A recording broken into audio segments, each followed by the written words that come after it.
সকালবেলা ফুল গাছের নিচে এসে বসে দেখতে বেশ মজাই লাগে, বলুন। খুব ভালো লাগতেছে না? ফুল ফুটছে, ফুল গাছের নিচে আমি বসে আছি, মজার ব্যাপার। ওদিকে প্যান চলতেছে, পাখির কিছু নিচের ডাক থাকে, তবে সেটা মুছে যায় ওই যে গাড়ির আওয়াজ। কত সুন্দর সকাল।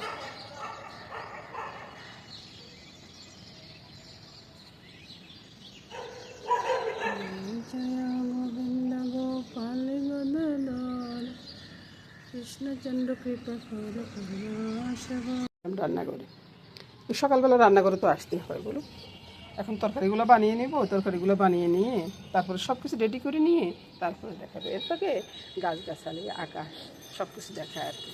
আর এই যে আকাশটা আজকে, কালকে রাতে না ভীষণ বৃষ্টি হয়েছে, আজকে সুন্দর রৌদ্র উঠে গেছে। তবে এই রৌদ্র মনে হয় না থাকবে। সব কিছু নিয়ে খুব ভালোভাবে সব আয়োজন রেডি। আমার সামান্য একটু আয়োজন। এই যে আমার মামনি আসছে, মামনি রান্না করে চলে আসছে। মামনি আলুটা সিদ্ধ বসিয়ে দিল। এটা কিসের জন্য সিদ্ধ বসাইলো সেটা আমি পরে বলবো। তো সব কিছু মিলেই বন্ধুরা শুরু হয়ে গেছে। সকালবেলা জলখাবারের জন্য আলু ভাজিটা হচ্ছে, আলু ভাজিটা এদিকে বসাই দিছি। আর আমার হাতে মোবাইল, একটু ঝাঁকুনে দিলে মোবাইলে নড়তেছে, বুঝছেন। আলুর সাথে আবার কোমর যাবে, আলুর সাথে ওই যে কোমর ভাজিটা করে রেখেছি। আশা করি বন্ধুরা সম্পূর্ণ রান্নাটা দেখবেন, রান্নাটা দেখে লাইক কমেন্টস করবেন, সেটাই আমি মনে করবো আর কি। এলাম রান্না করো বন্ধুরা। তো রান্নাঘরে এসে আজকে একটু ভোগের পাক আছে, মানে গোবিন্দের ভোগ দেবো, ভোগের পাক আছে। তারপর সেদিন তো একটু ভোগের আয়োজন করি, সেজন্য একটু ভোগের পাক আছে। তো সেজন্য ওই যে একটু রান্না বান্নাও আছে। আলুগুলো সিদ্ধ মামনি বসাই দিয়েছি। মামনি স্নান করে এসে মামনি আলুগুলো সিদ্ধ বসাই দিয়েছি। আলু সিদ্ধ হয়ে গেছে। আলুটা কিসের সাথে দেবো সেটা এখনো বলি নেই। এই যে সিমের বিচিটা আছে না, এগুলো সব ধোয়া টোয়া একবার পরিষ্কার করা আছে। সিমের বিচিগুলো ছেড়ে দিলাম ওই জলে। হ্যাঁ, আপনারা তো মনে করবেন যে কি করতেছেন। সিমের বিচিগুলো ছেড়ে দিয়ে চুলার আঁচটা ভারী দিব, আর একটু জল লাগবে। এটা গরম জলে দিলাম। আর আলুগুলোকে একটু আলাদা করে আমি ওই আলুর সাথে দিয়ে দিব, সিমের বিচির সাথে দিয়ে দিব, বুঝছেন।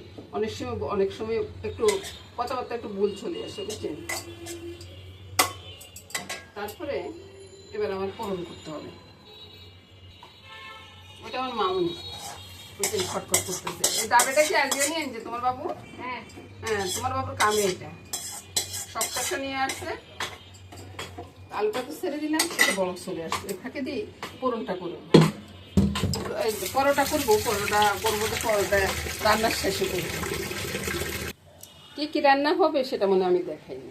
এখানে চাল টাউল ধোয়া আছে, মুগ ডালটা ধুয়ে আদা আর ওই যে 2টা এলাচি দিয়ে রেখেছি, শসা দিয়ে রান্না করবো, বুঝছেন। আর এখানে ভাজির আইটেমগুলো আছে, আর লেবুটা কেটে রেখেছি। আমার আজকে একবার শর্টকাট। আর একটু সিমের বেশি ডাল হচ্ছে, আর অন্য কোনো ডাল রান্না করবো না। হ্যাঁ বলো, এই তো আসছে কথা বলার জন্য। হ্যাঁ বলো। বানাবো, আগে রান্নাটা শেষ হোক, তারপর পরোটা বানাবো। এখনো সকাল বেশি হয়নি, তো 9টা বাজে, 9টা কি 9:30 মতো বাজে। তো এই ফাঁকে আমার রান্নাটা হয়ে যাবে। ভাই আমার ভিডিও আমি নিজেই করি, নিজেই সব কিছু করি, যেমন পারি তেমনই ছাড়ি দিই। আমার ভিডিও অন্য কেউ আসে না এখানে। আপনারা হয়তো মনে করতে পারেন যে আমি এরকম মানে অনেক সময় বড় হয়ে যায় ভিডিওটা, বুঝছেন, এদিক সেদিক থেকে আসতে আর কি। তো পুরো ভিডিওটা দেখবেন, আশা করবো। দেখে একটু সেটা কি বলা লাগবে বন্ধুরা, আপনারা লাইক কমেন্টস করবেন, সেই আশায় তো আমি ভিডিওটা বানাই। আর আপনারা যদি লাইক কমেন্টস যদি না করেন তাহলে আমি ভিডিওটা বানাবো কেন রে ভাই, সেটা বলুন তো। আর ডালে কি ফোড়ন দিব সেটাই দেখাচ্ছি। আর ডালের ভিতরে একটু তেলটা একটু বেশি দিচ্ছি, কারণ এটা তো ছেলে বেশি আছে ওই জন্য। তো একটু 5 ফোড়ন দেবো, ফোড়ন, বুঝছেন। মশলা এখনো নইনি, মশলাগুলো নিয়ে নিই। তো এখানে বন্ধুরা আমি নুন, হলুদ, লঙ্কা, সামান্য একটু লঙ্কা দিচ্ছি। লঙ্কা কিন্তু বেশি দিনে, কাঁচা লঙ্কাও দিব। তারপরে চিনি, ধনিয়া জিরার গুঁড়াটা একটু জল দিয়ে গুলে নেব। তারপরে ওই যে লঙ্কাটা দিলাম, লঙ্কাটা একটু রাখি। তারপর দিয়ে দিলাম পাঁচফোড়নটা। চালের ভিতরে জল পড়ে গেছে, বুঝছেন। চালের ভিতরে জল পড়লে এরকম হয় আর কি। আর আমরা তো মনে করবেন যে কী জানি হয়ে গেল, আসলে কিছুই না বলবো, একটু ফুটপাট করবে আর কি। পাঁচফোড়নটা ফুটো ওঠো, ফোটোর জন্য অপেক্ষা করতে হবে। এবার আমি চুলাটা বন্ধ করে দিয়ে, যেহেতু তেল একটু বেশি আছে, তেল যখন একটু বেশি থাকে চুলাটা বন্ধ করে দেওয়া উচিত, তাহলে খাত করে উপরের দিকে উঠে যায়। মশলাটা যখন কষানো হয়ে গেছে তখন আমি কি করবো, চুলাটা বন্ধ করে দিয়ে ডালের সাথে দিলাম। হয়ে গেল পোড়নটা, সব কিছু দেওয়া হয়ে গেল, পোড়নও হয়ে গেল, বুঝছেন? এভাবে করবেন, দেখবেন যে আপনাদের কাজগুলো খুব সহজ হয়ে যাবে, বুঝলেন তো? তো বন্ধুরা, এক কাজ নিয়ে বসে থাকি না, বুঝছেন? এই যে এখন বেসনটা গুলে নিচ্ছি, ওই যে কুমড়া ভাজিটা করার জন্য আর কি। তো বেসন আমি কি দিয়ে গুলি, আমি কিন্তু ওই যে ডালের বেসনটা দিই না, আমি ওই আটা ময়দা যা থাকুক ওইটা দিয়ে আমি বেসনটা করে নিই, বুঝছেন? নুনটা দিয়ে দিলাম, বেসনটা গুলো হয়ে গেছে। এবার কী করবো বলুন তো, আগে কুমড়া ভাজিটা করে নেব। এবার এক একটা কুমড়া ডুবাবো বেসনে, আর তাহলে ছেড়ে দেবো। এবার সবগুলোই দিয়ে দেবো। কুমড়া ভাজিগুলো হয়ে গেছে। কেউ কেউ বলেন যে আটা ময়দা দিয়ে কুমড়া ভাজি হয় না বা মসমসে হয় না, এটা কিন্তু সারাদিন মসমসে থাকবে বন্ধুরা।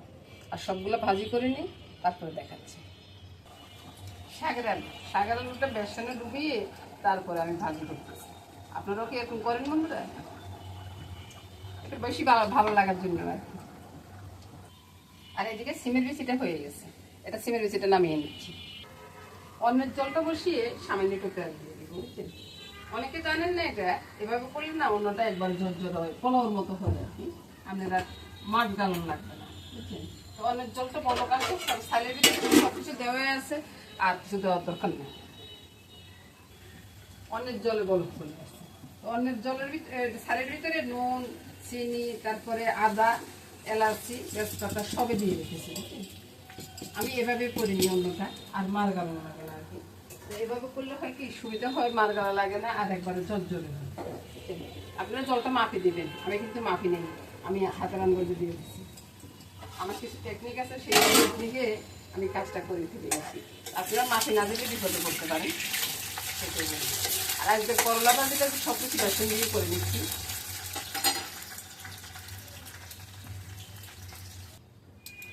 ভাজির থালাটা রেডি। বাজির তালা যখন রেডি হয়েছে, ওইদিকে পোলাওটা হয়ে যাচ্ছে, আর বেশি দেরি নাই। এবার আমি ওই যে ডাল বলতেছি, সরষেটা বলতে দিব। ওই যে তেল আছে ওই তেলে আমার হয়ে যাবে। মুগ ডাল দিয়ে রান্না করবো, সেটা আপনাদেরকে দেখাবো না? অবশ্যই দেখাবো। এবার তো আপনারা বলবেন যে আমরা কি পারি না? অবশ্যই পারেন। আমি কিভাবে করতেছি সেটাই দেখাচ্ছি। মুগ ডালগুলোকে কাঁচা মুগ ধুয়ে টুয়ে একবার পরিষ্কার করে আদা আর ওই একটু হলুদ মেখে রেখেছি, বুঝছেন? তারপরে দিয়ে রেখেছি এলাচি, দিব 2টা লঙ্কা, তেজপাতা কোথায় গেল সেটাই দেখি। তেজপাতা পেয়ে গেছি। এটা 5 ফোড়ন পাই আর জিরা পাই, যেটাই পাই সেটাই ফোড়ন দিয়ে দেবো। আমি আর অত ইয়ে করবো না। জিরা পেলাম, জিরে দিয়ে দিলাম, বুঝছেন বন্ধুরা? আপনারা ঠিক একই রকম করবেন, হাতের কাছে যেটা থাকে সেটা দিয়ে ফোড়ন করে ফেলবেন। কি রে ভাই, কি সমস্যা রে ভাই? এবার দেখুন ফোড়নটা ফুটে উঠছে, আর আমি ডালটা ছেড়ে দিলাম। স্যাঁচুট করতেছে, বুঝছেন? স্যাঁচুট করলে কি হয়েছে? শসার ভিতরে ভাই সব কিছু দিয়ে রেখেছি, নুন, হলুদ আর ওই যে কালো গোলমরিচ আর কি, চিনিও দিয়ে রেখেছি। দিয়ে তারপরে এবার আমি নেড়ে ধরে ঢাকা দিয়ে রাখবো। ঢাকা হওয়ার পরে তারপরে দেখাবো।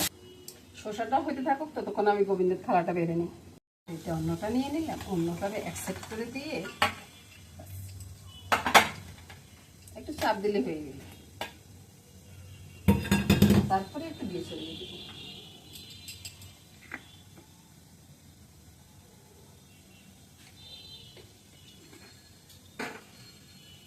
তারপরে একে একে ভাজিগুলো সাজিয়ে দেব।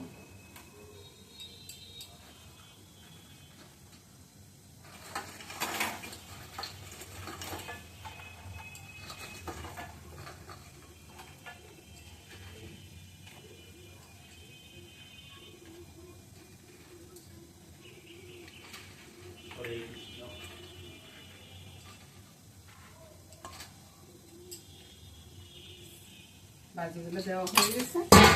এবার দিব কি কাঁচা লঙ্কা। কাঁচা লঙ্কা দিলাম, লেবু দিলাম, আর এদিকে আসুন এটা নিয়ে নিলাম। নিয়ে নেওয়ার পরে সব কিছু সাজিয়ে গুছিয়ে এখন ঠাকুর ঘরে নিয়ে যাবো। ব্যাস, আমার রান্না হয়ে গেছে বন্ধুরা, চলুন যাই।